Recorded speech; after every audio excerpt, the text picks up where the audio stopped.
Welcome back everyone, hope you guys are doing fantastic. Today is a sad day but a good day. I've sold the engine out of my comma truck, which is really good.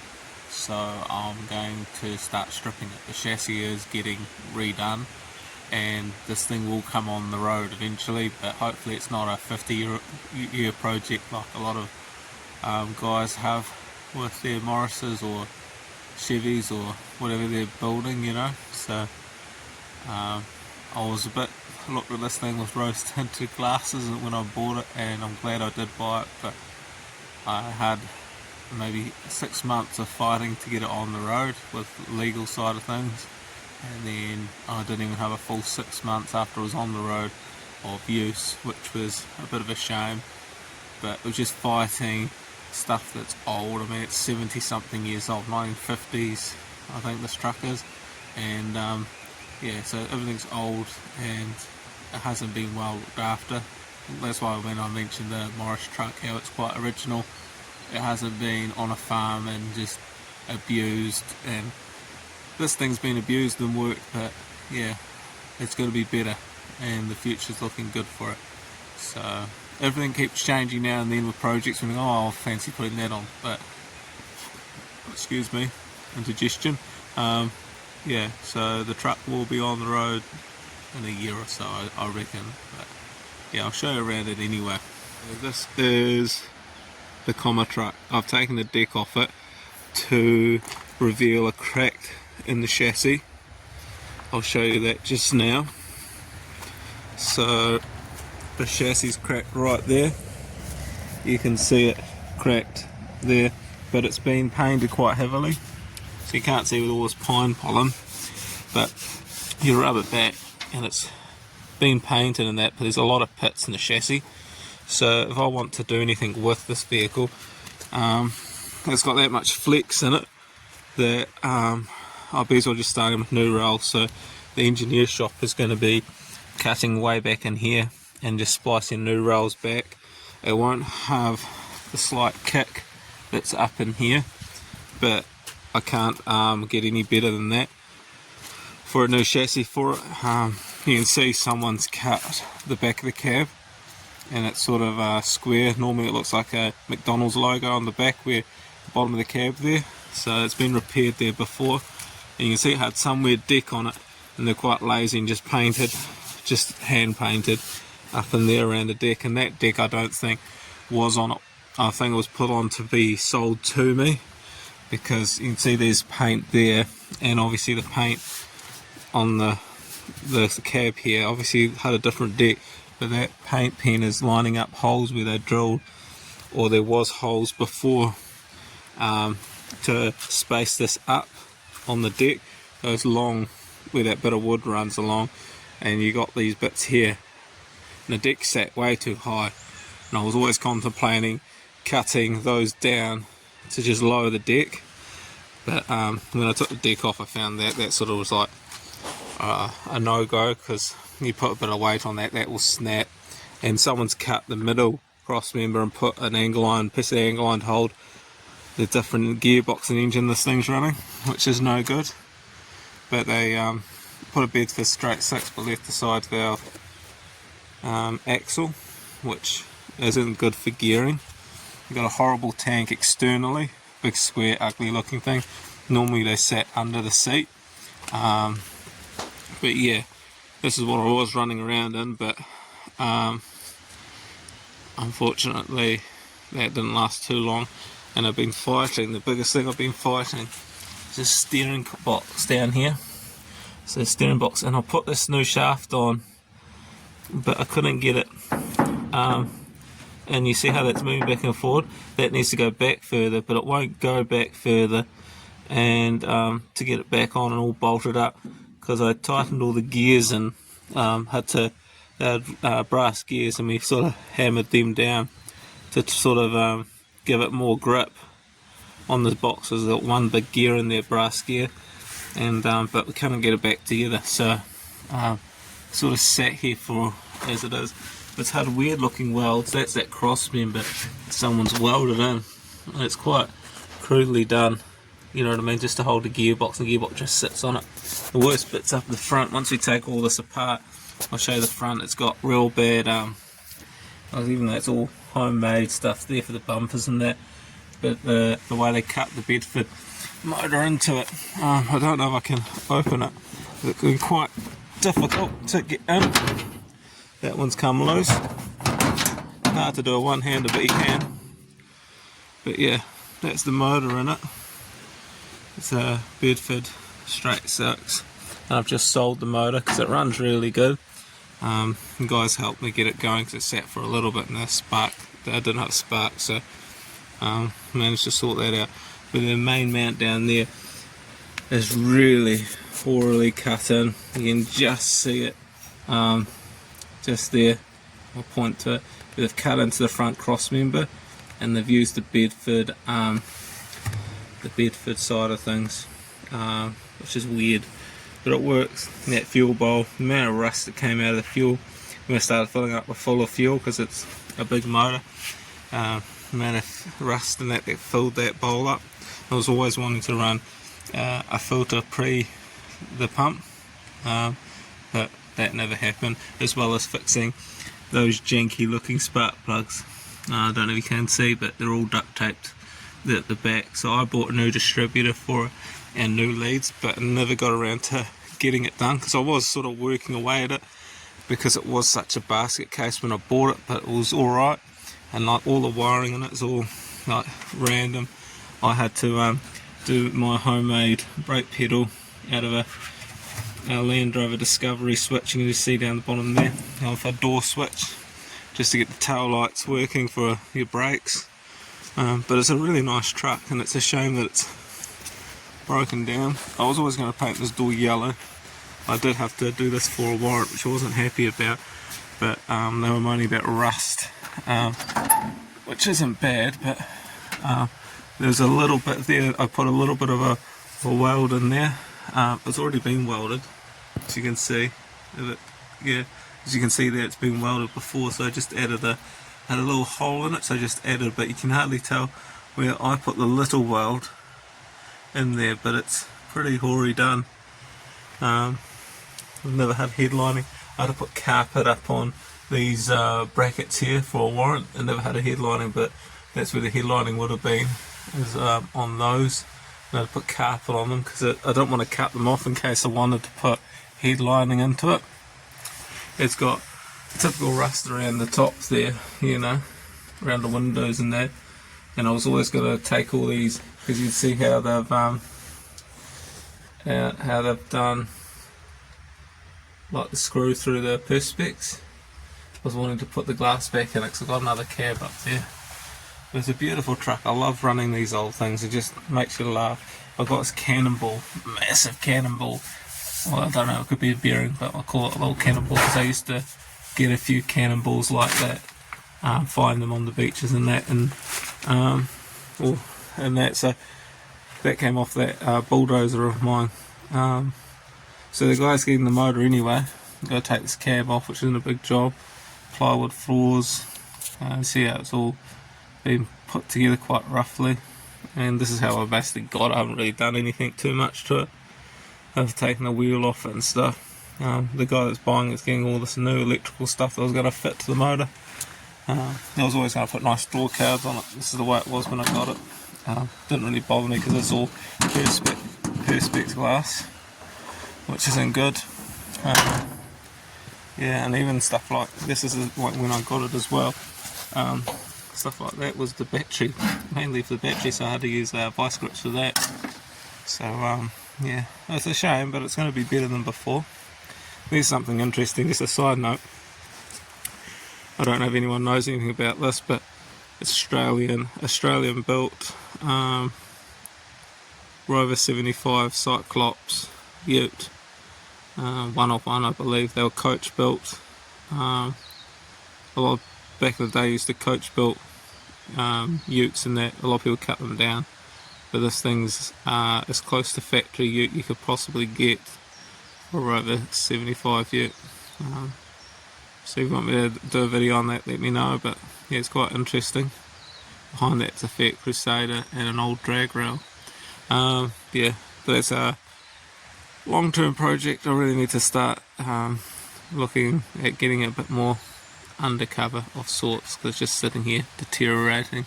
It's quite unusual, but you know that saying, rare but no one cares. That's what this is basically. It's the rarest car I've got in here, but it would have been a car originally, but very early and unusual that someone would do it to a Cyclops. It's got 3 headlights in the front. But yeah, I'll get this cab off, and hopefully when you see me back again, this cab will be off, because it's hard to just video this and there's going to be a lot of rusty nuts I'm probably going to have to cut off, which is going to be a pain. And then I'm going to get David Brown down here to lift the cab off. I might end up taking the engine out, leave the cab there, cut the gearbox cross member, let it drop, and just pick the engine out, just take the guards and the radiator out and all that, and then go in with a David Brown with a pallet and then lift the cab. I can sort of walk the cab on and put it on a pallet, like I'll show you one up here that I've got, and I've already put it on a pallet ready to. I was actually going to use it to be honest, but because I thought it was better than that cab in some ways, because it hasn't been messed about with. But yeah, I've got this cab here, the same truck, it's all there, the doors and all that. I did put that door on the other side, but it doesn't line up because it needs bolts and all that nonsense. But I do have all the panels for it, and later on, once that's all done, I've got this crane here, an old winch crane, that's going to go on it, and it's just a hand winch sort of thing, which is really nice, and I'll be able to pick up a lot more cars with it, and then hopefully continue doing this for many more years without hiring trailers or needing a trailer to do things as well, because you always need a different trailer for a different job, you know. That's what the jobs I normally end up doing, is I need to tow something that's say 5 tonne. Not that it's happened yet, but I've got up to about 3 or 4 tonne, and it's like, well, my trailer won't tow that, so I have to go and hire a special trailer for that, get the right vehicle to tow that trailer as well, and then it's just a nuisance, you know what I mean. So once this comma is back on the road, I'm hoping to just have a crane on it, and then it can just pick up 90% of the cars that are 2 to 3 tonne at the most. I have to stiffen up that chassis and all sorts of stuff before I can do big loads, but hopefully like a 2 tonne car, like a Land Rover, it might be able to lift it up sort of thing and just winch that home, because even the Series 2 I bought, I'm sure that's 1.5 tonne, but then if you get a 109 long wheelbase with a roof on it, with strengthened axles and all the other gizmos in the back of it, and that can be quite heavy. The last couple I've had were actually quite heavy, and the guy that I sold one to, he actually broke his trailer trying to put one on, but that was a poor design trailer and not welded correct right. I'm not going to say that word, I can't say it, I'm tongue tied. But anyway, hopefully in a few minutes of this video, this cab will be off, the engine will be out, but we'll see. Wish me luck. So it's a big moment, there'll be a wire held up on this. Once this comes off, this grill, it's going to be heavy with the rad. This truck is now officially a project truck, and it's going to be in heaps of bits. Wow, that's quite heavy.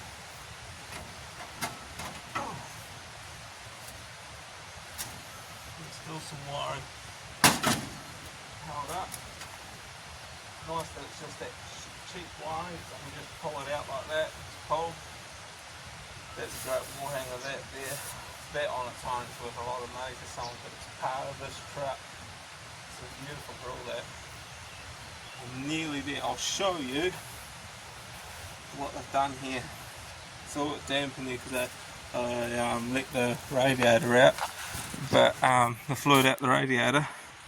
Check that grill out. Oh, it's beautiful. You can just imagine that on the wall with the lights on.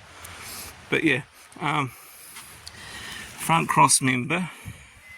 It's got the Bedford mounts and they've all collapsed and all that, but they've literally just welded in to the crossmember that mount, and I don't trust their welds because I've seen the cracks on the gearbox mounts, but I just feel that it's got enough purchase there, but it's holding a lot of weight. That motor was all the weights on that front there, you know what I mean? So this thing got a lot of flex in it, but originally this would have had a side valve, not a big straight 6. So this thing vibrates like anything, but those mounts are completely gone on it anyway. It's hard to really see on camera, but the mounts themselves are collapsed, and then it's got 2 bars that run down, and that's obviously for a tow bar or towing some contraption. You see where the bolt would go through. But these cabs are on their separate frames, which is really cool. So the cab undoes from here, and 2 other mounts, I think. The whole thing is on its own little chassis as well, the cab. So the chassis itself is very flexy, and like it's designed to be like that. But it's sort of quite weird because you're sitting in the cab and the deck's moving, and you're sitting in the cab and the cab's staying straight. It's quite weird. And you see how weird they've just welded, this bumper's never off this truck, but they've just welded a bit of box in just there, and they've put that little bit of thread and welded that there. I want to tidy all that up, it just doesn't look right, you know. And there's bits like that would have been for the original bumper, there, which is just cut off. All this leaf suspension stuff's going. I've got big plans for this truck. Hopefully you guys will see it when it's done, and hopefully it doesn't take 50 years. But you know, I'll show you the guard, the rust I was talking about before. You can just see where it goes in the guard. It's good for an old truck, I mean, I'll give it that, but all that needs fabricated around. But depending on what happens with this truck, you see they normally tear like that. A lot of old timers, they'll roll a bit of R6 around rod in the outer fender, just up in there all the way around, just to stop it tearing or getting caught. But yeah, all those bolts are going to have to get out, and probably have to redo all that as well. That's where it rusts, just with it just sitting with all the dirt. You know, you wouldn't think how much dirt will get caught in there. And yeah, it's getting quite serious now. Like this is it. You know, I mean, the engine's sold, got good money for it. I don't get what I wanted for the engine, but it's going to a good friend. Well, I wouldn't call him a friend, but a good acquaintance who's bought a Daimler off me in the past, and I know the motor's going to go into another Bedford again, so it's going back to where it belongs, the motor, and hopefully gets his truck on the road, because the more of these trucks that are on the road, the better as far as I'm concerned, because they're good old things, simple to keep going. And yeah, this is the comma now. Unfortunately, we're getting shit done, and we're cutting this thing. No, I'm just joking. We're just taking it apart carefully. I'm trying to make sure that everything's done properly, and then I'm not flipping looking for certain nuts and bolts. All this wiring is just, that's strange. There's a metal coupling on it.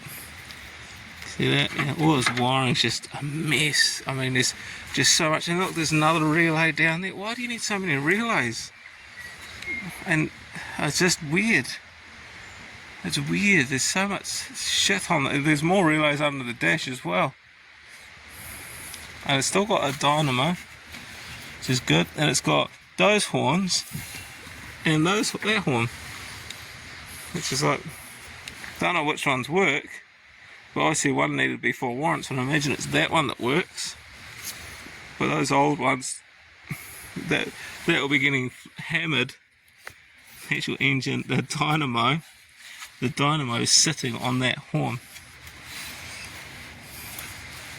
It's actually quite interesting. So when this thing is rocking, it's sort of getting cushioned by that. It's interesting. Anyway, just a quick update. I'll catch you back in the next 5 minutes or 10 minutes. I don't want to be a drama queen or make shit up or anything like that. I'm trying to be quite honest and But I can't really convey some words. I can't say certain words. I just find it hard to roll off the tongue. But the more I dig into this truck, it took 6 months to get it on the road, and I'm just about to take these bolts out that hold the front engine mount, and I'll have to show you because it's just I can't fathom it. You know, like I know that when it took me 6 months to get on the road, it was a lot of heartache, and I sort of looked at this truck with rose tinted glasses, and it was a bit of a disappointment that when I got it on the road, it just was never right. And I know it's just been pieced together, it's an old farm truck, but I don't know how it's got its last warrants, and it took me a lot to get a warrant. And until you dig into it, you really notice stuff like after the first week, a lot of the paint started flaking off, and you'd see some cracks and breakage. Like I did notice when I was underneath trying to re-tie up the brake wires that I had temporarily put in for a warrant. Oh, the gearbox's cross member's cracked, you know what I mean? And I noticed the cab mount on the back the bolt was half out, and that was only running around just locally, you know. I just noticed it's not good. But I've got to show you this. It's actually quite hilarious in some ways, but I'm glad this death trap, because it really is sort of it shouldn't have been on the road, but it was, and it never got up to more than 70 k's. It tapped out to 74, but it never even got up there. Most of the time it was doing like 50 k's at the most, and you could never the gearbox, and it was terrible. But I'll show you these mounts. It's hilarious. I found another crack. I'll turn you around and hopefully you can see it. So here we go. I don't know if it will zoom in. Look at that. That is a crack. It goes up and along where they've welded in. And these engine mounts, that one's nearly out and that one's loosened off too. This whole thing is just a pile of crap. Like, this thing's going to be so much better when I'm done with it. And the idea with this actual truck is I've taken that green cab I showed you, and it's got a good chassis on it, but we're cutting that chassis up, so this chassis will always be here if I need one. But I could never, like, trying to fix the front end of the chassis with what people have cut out on the front cross members and stuff, and what they've welded out the back there. You see the exposed flywheel just below that bit of angle iron there, and that's been welded to the chassis. So it's like, how do I even fix that? And if you look right there, you see how it's just sitting with that engine, a little bit of rubber mount there, but it's not really doing anything on the driver's side. It sort of collapsed onto it, but it's just such a shame.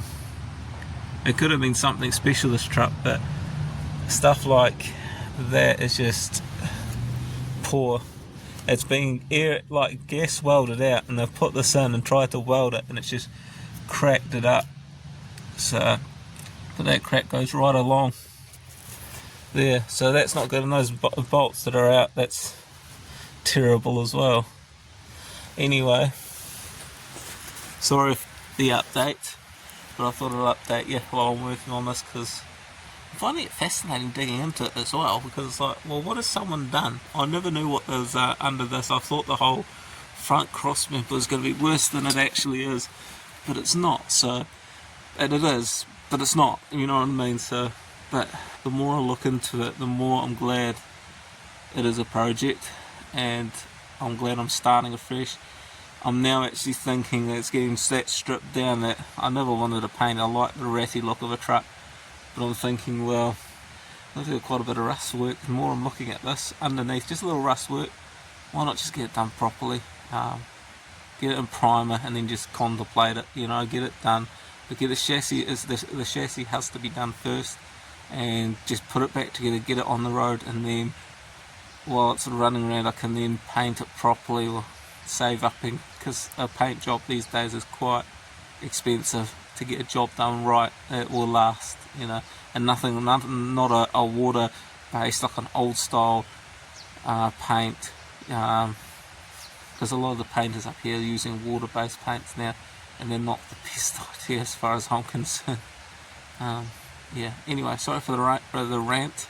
I'll catch you back in 5 minutes. Well, good morning again. It's the next day, and unfortunately I got dragged away yesterday to other jobs. That's just part and parcel of this sort of work, and I managed to get the motor out with the forklift. There's no engine mounts on it, so I just had to use a strop and just hope I can get it out. And a little bit of damage was done to like the horns inside the engine bay, but generally it's all good. The comma's now looking a little bit bare. You can see the horns down there, they're a little bit squished, but they're dime a dozen sort of thing. I've got heaps of them in the yard, so that just goes in the aluminium scrap anyway. But yeah, that's the engine out. I'll swing it around and I'll show you something. So the engine's out, and I'm going to take this huge gearbox off. It's just a big square lump, so that will just go straight into scrap. It's a GMC 4-speed with a crawler gearbox, and it's not really desirable, so I'll just scrap that. You know, it's not, I don't need it, and it's a shit gearbox because it's got no synchros in it. It really is bad, like you have to come to a complete stop to get from third to second. It's just a nightmare. It's just the gearing between that motor, this and the rear axle been quite bad. But yeah, that's the engine out for now, and yeah, the comma is now looking a little bit sadder for where you can actually start seeing the crudeness of what people have done in the past. There used to be a cross member that used to run over between the two the chassis and the pedal box. That's just been cut out. I cut the cross member out this morning because that's all welded into the frame, which is a bit strange. The handbrake cable's that square thing. I've just welded to that side of the gearbox. You see the plywood floor too. It's just thin, cheap plywood. All these screws that are just tick screwed in. You know, it's quite just chucked together sort of truck, you know. That's the Land Rover Discovery switch I put in for the brake pedal, and it's quite interesting. So when you press the brake, it comes on, but when it's off, it goes off like that, you know. So it's just something I wired in because I couldn't get the brakes working with all this wiring mess. For such a simple vehicle, it had a terrible mess of wiring. But yeah, nothing was too badly damaged, and the truck's really good other than those horns. So that's a plate they welded in. And as you see, it's got just a couple of tacks. It's not fully welded in. You can see that crack. You can just zoom in on. Sorry, if you can just zoom in, you can see the crack just there. And you can follow it quite, I think it stops about there anyway. It's just a whole weld's basically compromised, and probably the same on the other side if you start looking at it. But yeah, it is what it is. Project is getting well and truly underway, so I'm quite happy, over the moon. Thanks for watching.